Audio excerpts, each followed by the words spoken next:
And a developing story, Aurora police investigating right now after a murder at a bar that's just feet away from several homes in the area. 7 News cameras there shortly after that shooting around 1 this morning.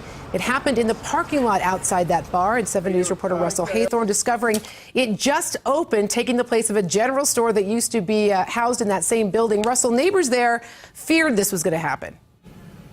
Right, Teresa, you can tell this is primarily a residential neighborhood, and then you have this bar over here where the shooting occurred. This bar sort of sits in between two houses here on Chester in Aurora.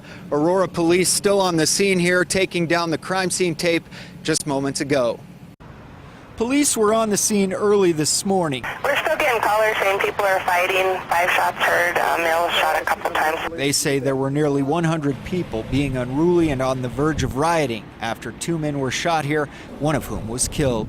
Angel 1, we're going to start a second ambulance. Sounds like we have 2 victims. One party shot in the abdomen multiple times. There could be a second. I heard some arguments and then some more arguments, and then I heard like 4 little bangs and then heard people yelling. Juan Mendoza says Primo's Sports Bar opened here just a few months ago in place of a general store, and he says it's been trouble ever since. All the kids, if it would have been early, like I was saying, there would have been trouble and a bullet could have gotten a kid. I think they should just get rid of it. A co-owner of Primo's posted this response on the 7 News Facebook page. I deeply send prayers and a helping hand to the victims' families during this difficult time. The co-owner indicates there was an event prior to the shooting. Investigators examined more than 24 pieces of evidence marked in the parking lot, including what looked like bullet holes in the side of the building. They even called in a ladder truck to get a bird's-eye perspective of the scene.